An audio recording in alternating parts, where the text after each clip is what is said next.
Hello again, Hello! and welcome to episode 2 of Written and Directed. I'm Ben Highton. And I'm Richard Perrin. And before we get started, I'll just say thank you to everyone who listened to the first pilot episode, and we'll talk a bit more about feedback in a bit. But this time round, our theme, is a bit more solid than last time, is wilderness, and the book that we've read is Heart of Darkness by Joseph Conrad, and the film that we've watched is Grizzly Man, directed by Werner Herzog.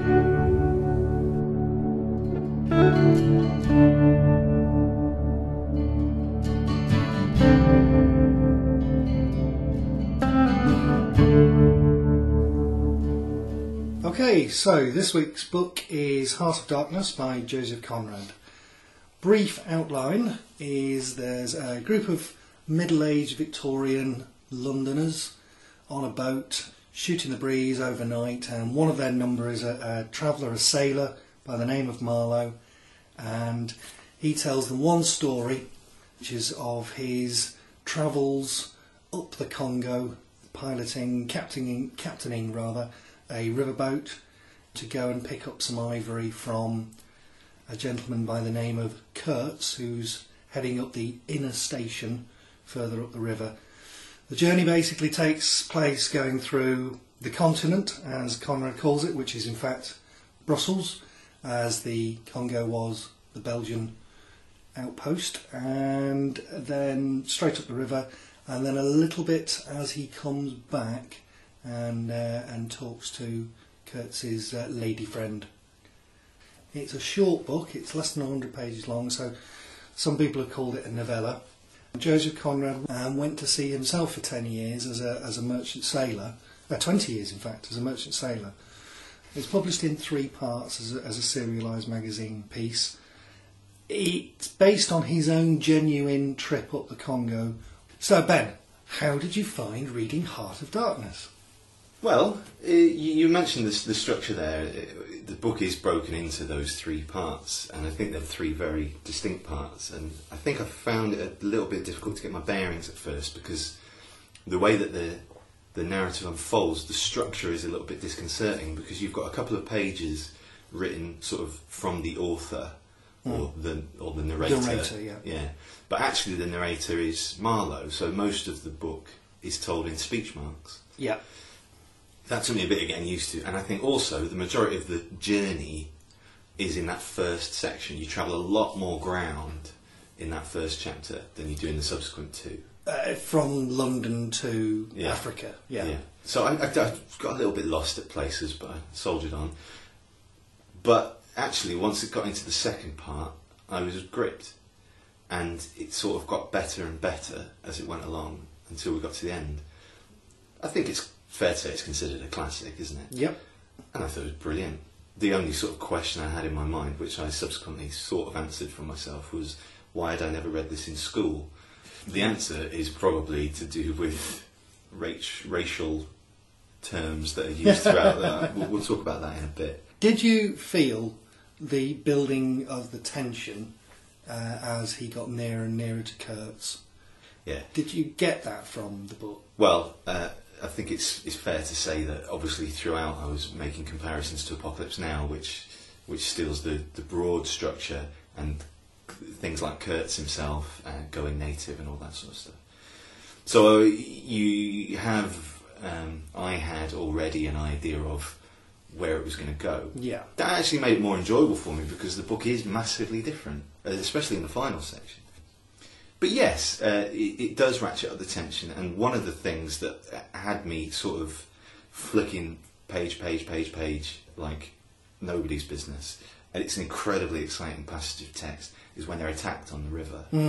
It's an incredible set piece, and something that it was told with such clarity, in the way that a good director would put out the geography of a set piece in a Mission Impossible film or something like that, you know. And I suppose, it's a product of where it's coming from in time. But we're sort of post-industrial revolution there. And when they do get attacked on the river, they're massively outnumbered. They're getting hammered from all sides. And the only way that they get out, the only weapon they have left in the end, is some sort of horn or... No, it's just the ship's horn, yeah. Yeah.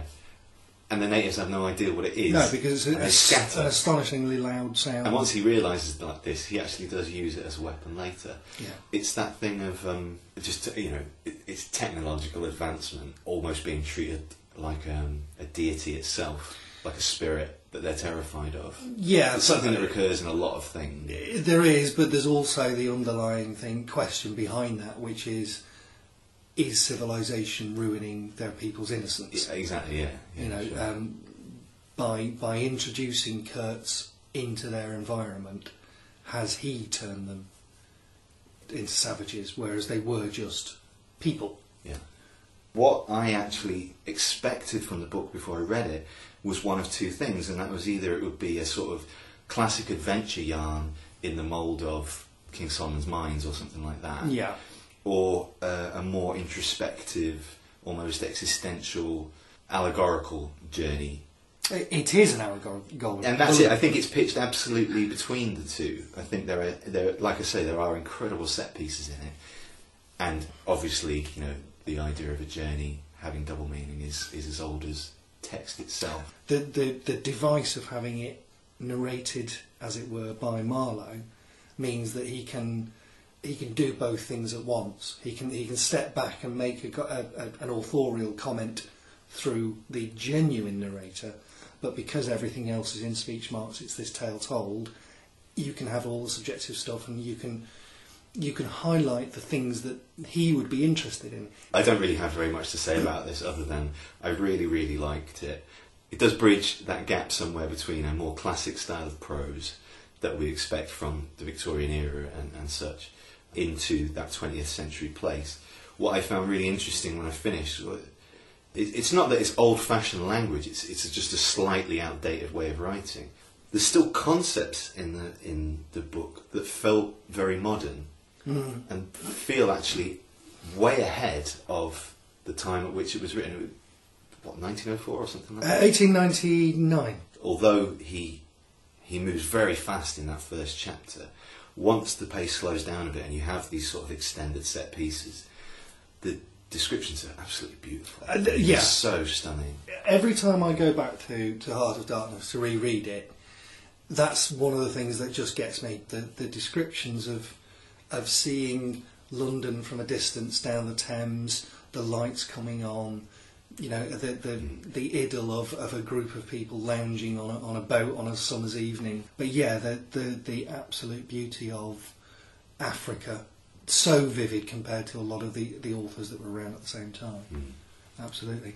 The one thing there you were saying about attitudes, obviously this is written by somebody and narrated by somebody who's a seafarer in foreign parts. There is an awful lot of stuff that we wouldn't consider PC now, particularly about the natives. Yeah, they use what we would consider a bad word. That'll be the N-word, listeners. Well, what's interesting about that, I was thinking, well, you couldn't write it like that these days. But actually, because of the framing device that he uses, it's the character saying that. The author never writes that. Yeah. Exactly. The character of Marlowe is using that word all the way through. So actually, within that context, you probably could use it, but I think it would be very dangerous these days. Yeah, well, I think. Do you think it's fair to say that that is a large part of why it's probably not taught more in schools? I don't. It depends. I think I got taught it in school. Oh, really? But was that the 50s? Yeah, stuff you. I think the other thing to remember is this is literally just a few years after the end of slavery. Yeah. The guy who is narrating it, this Marlowe character, he would have presumably been around slaving and slave ships and so on. There's descriptions of the key Africans who he meets are often very, very not sympathetic, it's not even that. They're portrayed as genuinely powerful people. They're whole characters as much as any other character. Yeah, I mean, he really misses the guy who gets killed in the river battle, the guy who was basically his helmsman. Yeah. The woman who's clearly in love with Kurtz, the African woman, the sort of princess figure. Yeah, but that's an amazing character, actually. And you could see the cinematic shot, the point where they leave her on the riverbank. She's holding her arms out and she's screaming to the morning sun. Yeah, and she is the face of Africa. I guess if given what you're saying about Conrad, that's probably born from a love of discovering these things himself and trying to put some of that into his work. And you're right, it's just so it's very powerful stuff, isn't it? At times, I want to talk a bit about the last section, right? Sort of the end of chapter 2 and the rest of chapter 3, which is a real surprise for me because that's the section that's very, very different to my understanding of the text coming from Apocalypse Now. Okay, I've not seen that, so I don't know where that ends. Wow, we've social. Which is the point of the podcast, man. That's a future episode. Kurtz is a much, much more sympathetic character in this. Right. In Apocalypse Now, Kurtz is literally a madman, and Willard, Martin Sheen's character, is going downriver to assassinate him. There's no two ways about it. I guess it's similar to the film. You get the sense that this character also falls a little bit in love with Kurtz, falls in love with the majesty of the man. And where it really takes a different turn is in the final section where he goes and finds Kurtz's... How does he refer to it? Beloved, I think it is, isn't it? Or no, it's something else. It's like betrothed or something like that. That was actually a really, really beautiful section, like the very, very final section of the book. And I don't want to go into pun territory because I'll leave that to you. Yay. But that's where the book had a lot of heart amidst the darkness, if you will, which I really didn't expect. And I actually got, chills up my spine in that final section. And I love the way that it doesn't linger at the very end to make some grand point. It does what it does. You have that very, very final closing section from the first-person narrator, and it's done. I thought it was quite good that the most uncivilised character in it is a white man. So he doesn't go and find a voodoo doctor somewhere in the middle of nowhere. The person that's genuinely succumbed to this darkness is Kurtz. He's fallen for the whole thing, for the power, for the letting go and things like that. And he's betrayed his betrothed, his beloved, whereas Marlowe actually doesn't in the end. I don't want to give too much away. No, I don't want to get into spoiler territory because although it's probably been very well read, I don't think we should spoil it for anyone who hasn't read it. But all I will say is there's a classic line in Apocalypse Now where Kurtz is saying, the horror, the horror. The use of the horror, and it is repeated several times in that last section. It has a very, very different meaning. Yeah. And I thought it was brilliant. I don't really have very much more to say about the book other than it's excellent and it is such a short read. I think it took me maybe 3 hours to get through it. Yeah, it's brilliant and it should be read by all. I hardly went on an allegorical journey with it at all. There are lots of different levels within there. There's sort of the Greek mythology of the journey down into Hades. When he goes through Brussels, he's greeted by 2 gatekeeping women dressed in black who are keepers of the soul of the city of the dead. And if you've ever been to some of the old buildings in Brussels, you'll understand why. They look like huge mausolea. So there's that whole descent into hell. There's all sorts of stuff about the boat being broken and having to fix the boat and not getting your supplies and being at that tail end of civilization. You're so far from civilization that a rivet means more to you than anything. So there's lots of stuff in there for those that wish to read further in. But I would say, even if you're really not interested in reading a book at that level, it's a corking story. Absolutely. I mean, I didn't really try and delve much beneath the surface because I was enjoying the text itself so much. And I think what you're saying just basically says it's an incredibly rich book. It could appeal to a lot of different sort of readers, couldn't it? It does have that action-adventure element to it, and it does have that sort of beautiful journey down the river, but like you say, there's just so much more under the surface if you want to go digging. Yeah, I was just going to say thank you for introducing me to that book. It's no problem. So, other things you may wish to look out in the world? I would say immediately other Conrad books. He's a fine writer. He wrote some absolutely amazing books. 2 of the best known and the best that I've read. Lord Jim, which is very much a sailor's tale. It is on the high seas rather than on the river, but it's going from port to port and all the adventures that comes up with. The Secret Agent is another one, and that's a genuine thriller, spy thriller, set in the murky world of espionage. That's pre-Bond kind of thing. Be a little careful, ladies and gentlemen, if you're surfing the works of Mr. Conrad online in a works environment, you may find that at least one of the books has the N-word in its title. Well, I mean, first of all, what are you doing looking at books when you're at work? Go back to work. You have something you wanted to chip in? Yeah, I mean, it's a really obvious jumping off point, but the documentary about the making of Apocalypse Now, it's called Hearts of Darkness, and it was made by Francis Ford Coppola's wife or daughter? I think wife. I can't remember now myself. It's one of the great films about filmmaking, but it's very, very interesting how the journey of making that film took on sort of the aspects of the narrator's journey in the book. For Francis Ford Coppola, it became this incredible, impossible mission that he just wouldn't give up on. And it's right in the middle of the excessive 70s as well, so you've got heart attacks, cocaine, storms. It's an absolutely amazing film to watch, and it's made more amazing by the fact that it's all true. Finally, a book that I've not read, but I'm putting it into the mix, is something called Facing the Congo, A Modern Day Journey into the Heart of Darkness by Geoffrey Taylor. I was genuinely piqued to look at and see if there was a book like this available. And this is a guy who went out somewhere after the turn of 2000 and went up the Congo to take a look at what's going on there and look at all the problems with the race wars, the horrific wars that have been going on in that area, and writes about his experience there. I haven't read it, but I think anybody who's interested in the politics of that area off the back of, the white man going in and messing things up, I think that might be quite a worthwhile thing. It's certainly something I think I'm going to look at myself. Well, here's a suggestion, Richard. Why don't you watch Apocalypse Now and I'll read that book? Yeah.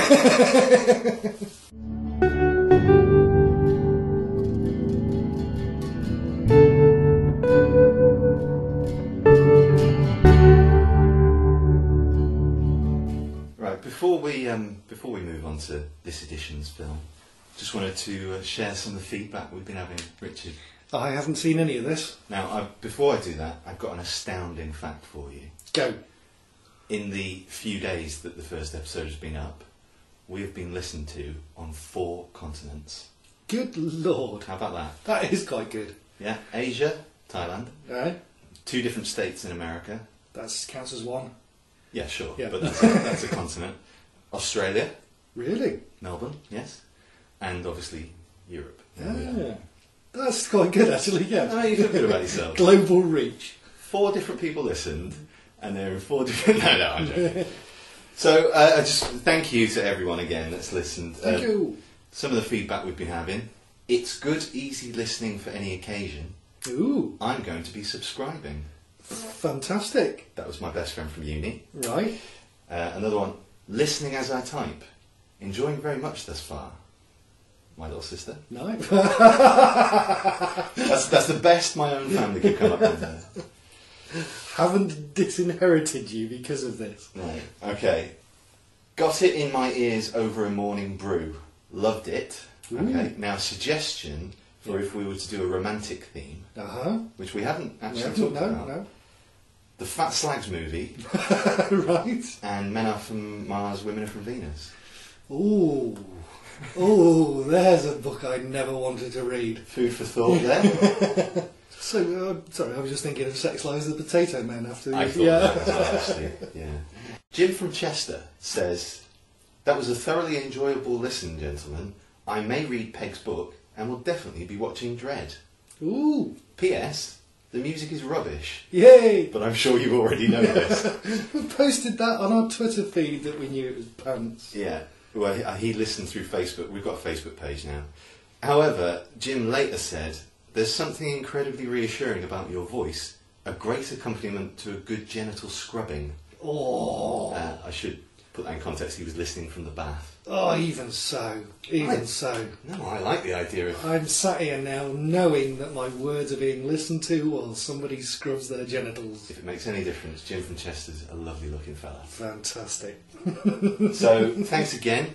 We do now have a Facebook page, so if you're on Facebook and not on Twitter, it's just go do a search for Written and Directed, and we're the one with an orange logo that says W&D.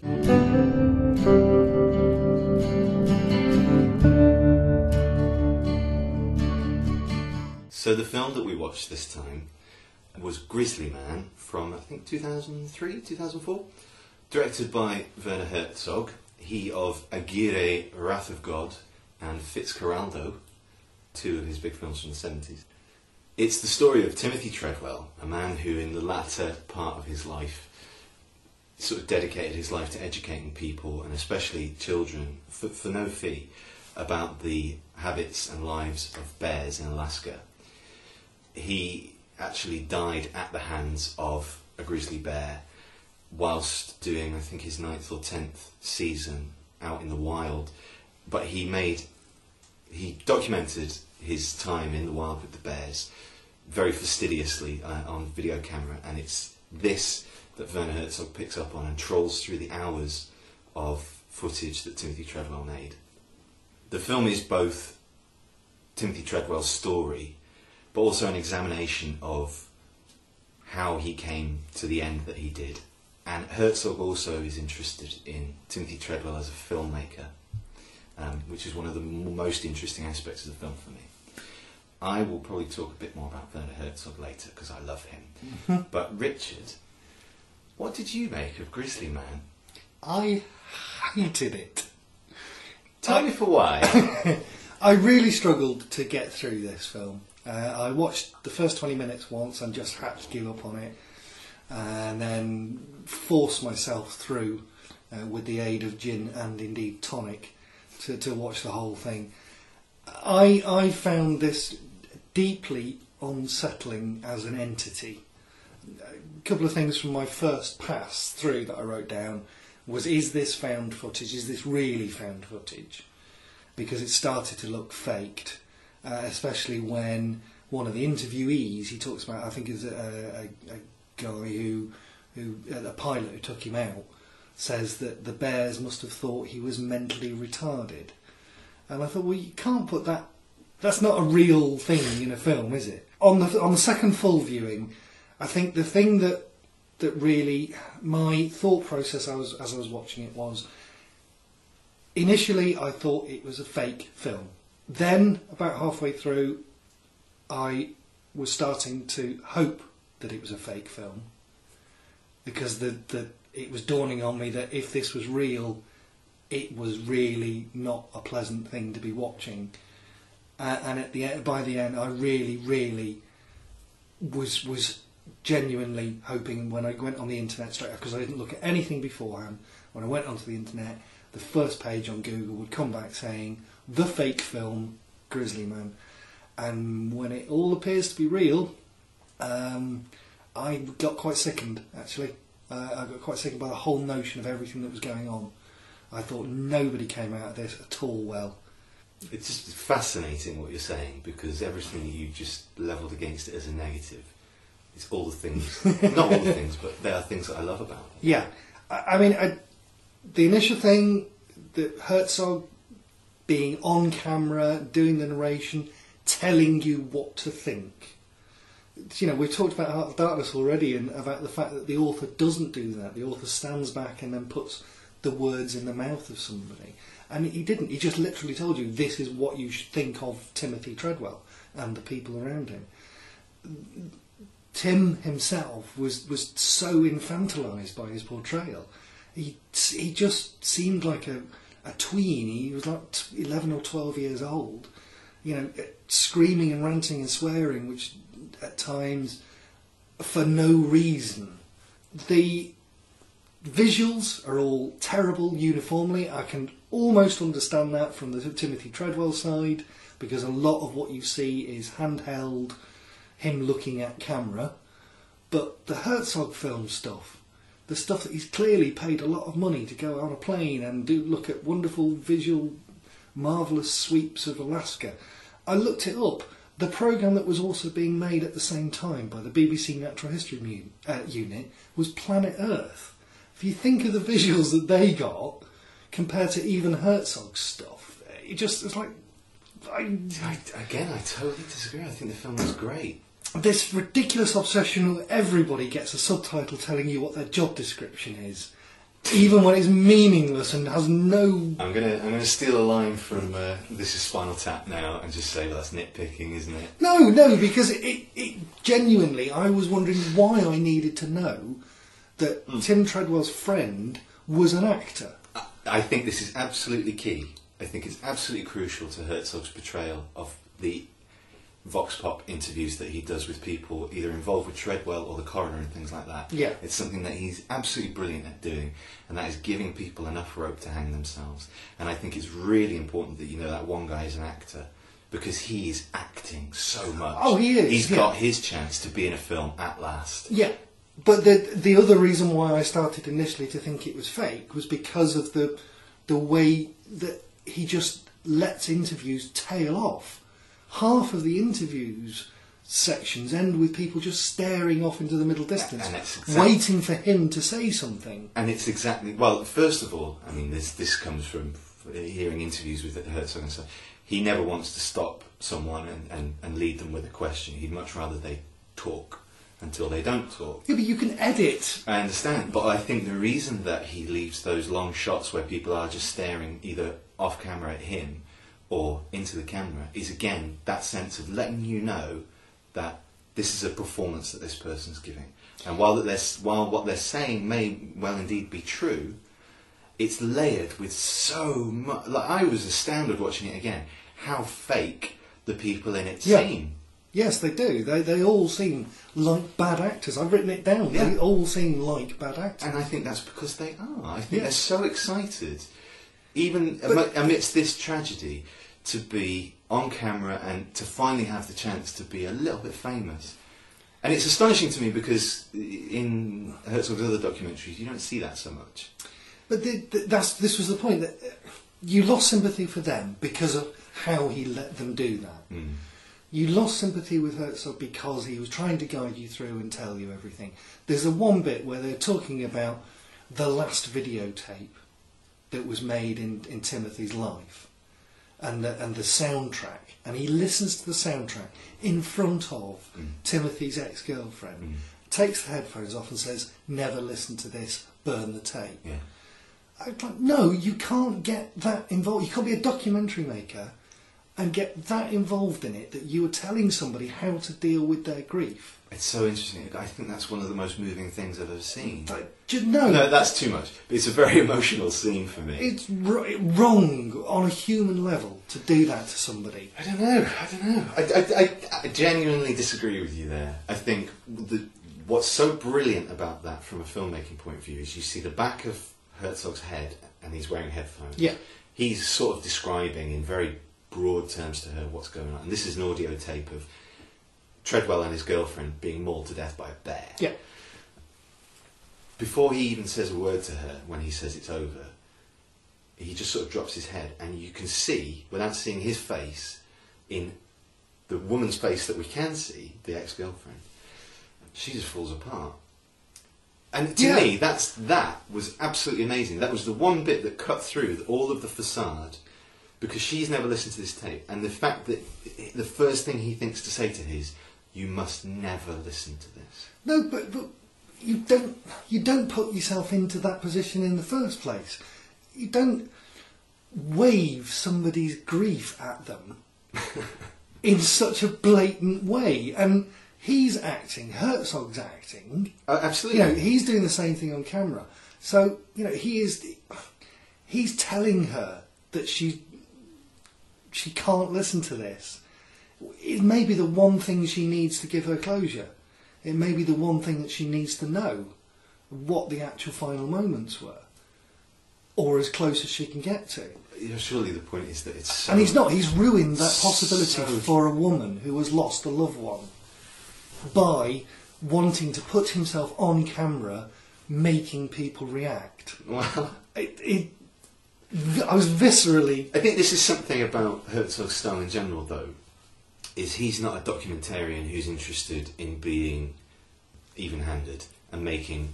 Just, this is a statement of fact, you make your own mind up about it. His films are very much works of bias, his opinion, he's very open about that, and his narration, he even says things in this like, I totally disagree with Timothy Treadwell here, and things like that.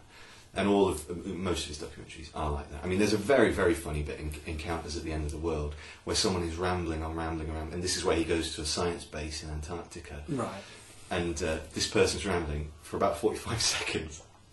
And the audio, he literally cuts them off. He lets them talk on camera, so you're watching them talk. He cuts the audio off, and his narration comes in and goes, basically, he goes on to say, blah, blah, blah. And he's just like, it's such a funny moment, because he's like, I'm not going to put you through what I had to listen to. I'm going to summarise it for you.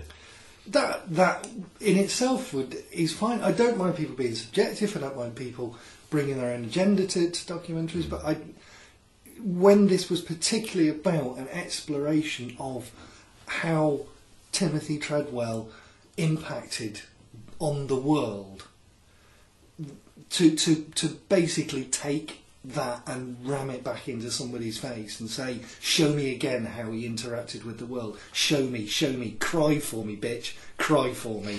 It just, it was excruciating. You're really angered by this. I really was. I showed you earlier, before we started talking about this, what I wrote very, very funny. As I finished watching this film, and it was a very large, sweary thing that I wrote on the bottom of a piece of paper. Just to describe it, it's a very long piece of paper, sort of long, narrow, thin piece of paper, and Richard clearly had a few drinks while he'd watched this film. So the last comment is text 4 times the size of what it was at the beginning. And it's clearly been written really, really angrily. And yeah, it's very funny. The paraphrase is, I chuffing hate everything about this film. Exclamation mark, exclamation mark. Tim, has this teddy bear that he's sort of saying, oh, this has been with me for, since I was a childhood. And then to see the teddy bear at his mum and dad's house, and that's the thing that they hold on to. It's just like, I thought that was, as I say, that came at the point where I was really hoping that this was a spoof. Because I was thinking, that would make a Spinal Tap type moment of, that my son got killed by a bear, so the thing I remember him by is a teddy bear. This is going to sound... I mean, I really must come off like a moron on these things, but I totally didn't make the connection between a teddy and bears at all. Oh, dear. This is why I enjoyed the film, Richard, because I'm an idiot. Yes, maybe because you're not seeing... Well, I suppose the thing is, I was so angered by it that everything was then making me more angry. I was looking out for things to make me angry.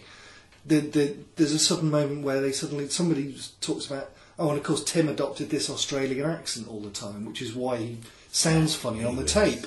It's like, no, he didn't. He does have a ridiculous voice. It's a ridiculous voice, yeah. But you couldn't place it. It's certainly not Australian. No. And thankfully it's not that mock Cockney that Americans do when they try and do Australian. But it was stuff like that I became more and more annoyed by things like that. I was like, you didn't have to include that. Or you could have included it in a different way and said Timothy's voice was his own expression without having to put in something that was patently jarring. No, see, I think it does come back to that whole thing. It's very, very significant that he adopted a persona. This is a guy who had problems early on in his life and sort of reinvented himself. He had problems with alcohol and drugs, didn't he? And had reinvented himself. But also, he was a trained actor. There was a point where his dad says he came second to Woody Harrelson on an audition for Cheers. Yeah. I think the concept of actors acting, even in a documentary, is key to certainly my interest and enjoyment in the film. But Timothy Treadwell's character. Yeah, no, I will take your point on that. That yes, if that's one of the intentions of Herzog as the filmmaker. Tim is his own reality show. Even when he was pointing a camera at bears, it was all about Tim. And Herzog actually expressly shows that, because he shows the 4 takes that he did in order to get him running up the side of a hill. What's so bizarre about that is you see Tim Treadwell talking to the camera saying, right, I'm going to do a few versions of this. I'll do one with my bandana on, I'll do one with my hat, I'll do one with shades, one without shades. But let's talk about Tim Treadwell as a character. Okay. Then. When you said to me, I was more on the negative side with this film, you didn't give much away. I assumed that you had a problem with Tim Treadwell because he's quite unlikable. Mm-hmm. Not through being a bad person, but through being incredibly overzealous. And naive and... very naive. This is a guy who thought that he talks about himself as a samurai warrior and the master of the bears. Yeah. And he treats the bears like humans. This was why I think the comment that you made about the pilot saying the bears must have thought he was mentally retarded is interesting. Because he clearly had been infected by Tim Treadwell's worldview that, yeah, they might be bears, but they're still just like us. Yeah, and they're reacting to him as a personality rather than what they actually are doing is feeling a bit peckish. I did have issues with Tim, but they were subsumed within my greater dislike of the process of this film, of the film, and particularly with Herzog's approach to the whole thing. I think Timothy Treadwell is a reflection of Herzog to a large extent, though, because a lot of his documentaries have been about going into the wilderness, largely unprepared, doing what it takes to get through, and he himself is an incredibly efficient, fastidious filmmaker. Herzog's great gift is to be able to look at someone and see their soul and ask exactly the right question at the right time. And he has an immense respect, awe-inspiring sort of fear of nature at the same time, which Tim Treadwell didn't. Tim Treadwell wanted to be the master. And again, reflecting back on Heart of Darkness, it's those different characters going into the wilderness, isn't it? What do you do when you get there? You know, okay, Herzog does it not by the book, but as you say, with respect and stuff. And you can genuinely see from the bits he's filmed while he's out in the wilderness that he is doing this properly, and he doesn't try and approach bears, and he doesn't go up to, and he clearly got people with guns with him to ward things off. Probably not. Well, you know what I mean, though. There's been a risk assessment. There's been... Yeah, but I mean, this is a man who walked to the mouth of an erupting volcano just to get a good look. Yeah, well, okay. I didn't know that about him, but then you have the Kurtz way of dominating the wilderness, which Tim almost tried to do.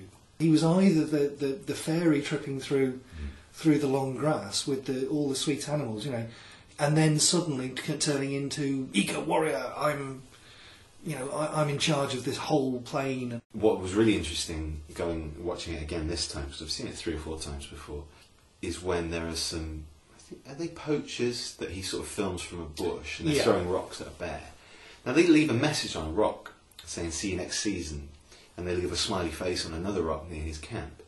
And he goes into one of the most paranoid rants I've ever heard, that these guys are threatening his life and all this sort of stuff. And actually this time around I thought, it's only threatening if you perceive it as threatening. Yep. And I think this was his big problem. I think he had felt himself shunned by most, certainly males in the part of the world that he's from, sort of red-blooded males, and retreated into nature more and more and more, became this sort of paranoid exile, tried to create a family and a group of characters in these animals, the foxes and the bears, that he didn't have in real life. Constant naming and telling you, he's a mean old bear, he's a bad bear. Yeah.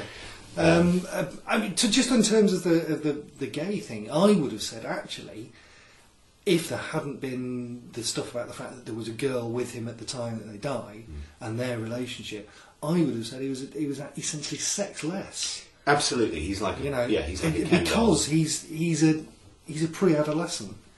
He's the tantrum kid.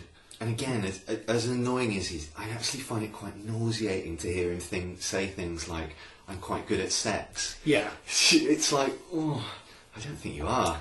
I don't think you really know what sex is. But as jarring as the quality of some of his footage was for you, and certainly, it's shot on the fly, you can't hold it against the guy. I think some of the footage you got really is astounding. Herzog even draws attention to the one thing where he puts the camera on a tripod and walks away to sort of follow a bear, and Yeah. two foxes follow him. Yes. It's a beautiful shot that you could never create in a work of fiction. But there is a sequence in the film that Herzog lets run and run and run, and it's probably 3 or 4 minutes that Treadwell shot of two bears having a scrap. Yeah. I had never seen anything like that before. Maybe I need to watch more Attenborough. I don't know. No, I have, yeah, similar. The intimacy of that, and that was really where you got a sense of these creatures' personalities.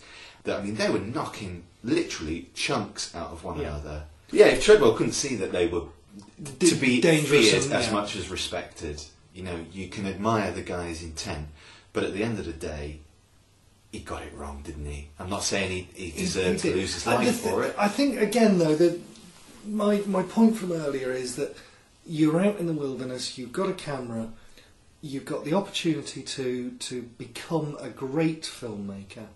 And yes, there were 1 or 2 sequences, particularly the bear fight, but he instantly, the moment they move off, he races down to stand on where they were scrapping. He constantly puts himself into the frame. Yeah, Suddenly, I'm not watching wildlife anymore. I'm watching the Tim Treadwell show. absolutely. He wanted to define the narrative that he found out in nature, and rather than simply talk about what he's discovered as an Attenborough might, he decided to try and create this narrative with him at the centre. Yeah. And then Herzog comes along later and does exactly the same thing to Tim's story by placing himself and his agenda into the film. Yeah. The only one of those that's real is the bears. The bit that I actually found really, really distasteful was the pilot who talks about when he went back with some guys with guns, Yeah. and they found what they thought was the bear that had killed Treadwell, and he describes them shooting and shooting and shooting and shooting until there's hardly anything left of this bear. That was actually the bit that I thought, well, that's just revenge. That's just pointless revenge. What reason was there to go and kill that bear in its habitat? And if Tim Treadwell had never been there, that bear would never have got shot. As I say, I don't think anybody comes out of this at all well. Well, so... I mean, do you have any other closing thoughts on this before we move on? Because I'm personally gutted that you didn't like it. However, hearing your reasons, it's very interesting to me that all the things that you found dislikable about the film are the things that I really liked. And I really love this film. I think this is the thing which is what's going to be coming out, I think, as we go on with the podcast, is that you and your interaction with film and the language of film is different to mine. And my interaction with books Sure. and the way they do is different. And I can see why you would have got more out of Grizzly Man than I did. I just got thoroughly annoyed by it. Whereas what you took that as challenging filmmaking.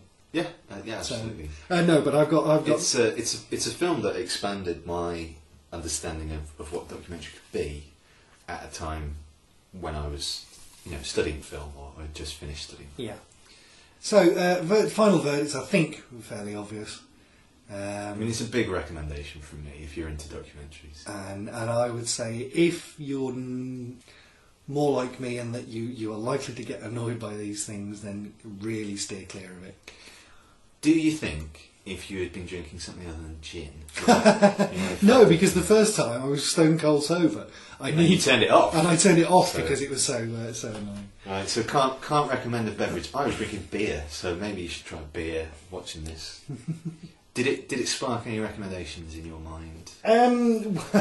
Only one, in the sense that somewhere you should go to look for better wildlife filmmaking.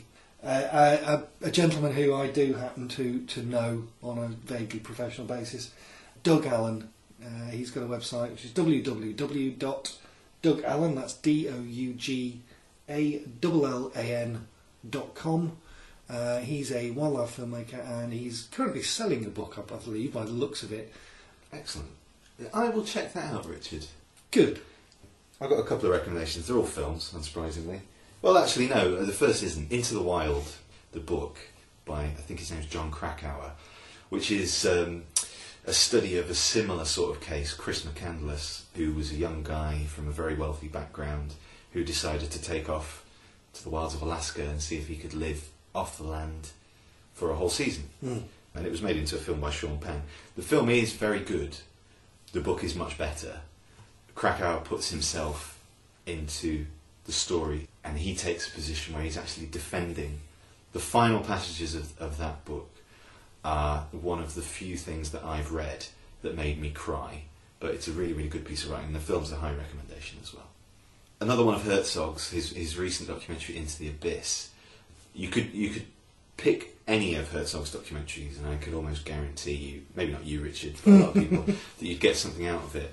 Into the Abyss is particularly interesting because it's about people on death row. And the way that Herzog puts himself in this one is he goes and visits a guy and says, I don't like you, but I defend your right to not be put to death, and that's why I'm here. What's fascinating about it from a filmmaking point of view is it's probably an hour 40 long. Yeah. And I think he shot in total, to create a 1.5 hour film, 9 hours of footage. I shot over 3 hours to put a 10-minute promo together, and that was a struggle in the editing suite. It also has the single best prompting of a documentarian to a subject in his film that I've ever seen, where he simply says, tell me about an encounter with a squirrel. And the response he gets drives a man who works in a penitentiary helping put people to death, brings him to tears. Whoa. It's a really, really good film. It's not one of Herzog's best, but from a filmmaker's perspective and from an emotional perspective, it's very, very good. Finally, on the subject of people trying to pervert the course of nature, James Marsh, who found success with Man on Wire, did a film a couple of years ago called Project Nim, about a group of people in the 70s studying chimps, and specifically adopting a very young chimp to see if they could teach it. Sign language, wasn't it? Yeah, they realised they couldn't teach it to speak, but they could teach it sign language. And the only reason I recommend it, apart from the fact that it's another brilliant documentary, is that idea of people who think they've got one over what is essentially a beast that is more powerful than man. That's excellent. I think we can possibly say that this time round the books won only by default that we both liked it, rather than it necessarily being a better piece of art, although I do think it is. I think it will probably, its life will be greater than Grizzly Man. But all I'll say, Richard, is we talked a lot more about Grizzly Man. Yes. So, thanks for listening, and join us next time round when the theme will be light and sound. Almost literally for this, we have, as a book, Light by M. John Harrison, and a film called Barbarian Sound Studio. Very much a low-budget art movie. Mark Kermode's Film of the Year 2012. So there you go. That's where we're coming from with that. So if you can join us next time, that'd be great. Don't forget to find us on Twitter. Oh, and Facebook. Thanks for listening. Until next time. Ta-ra! Ta-ra!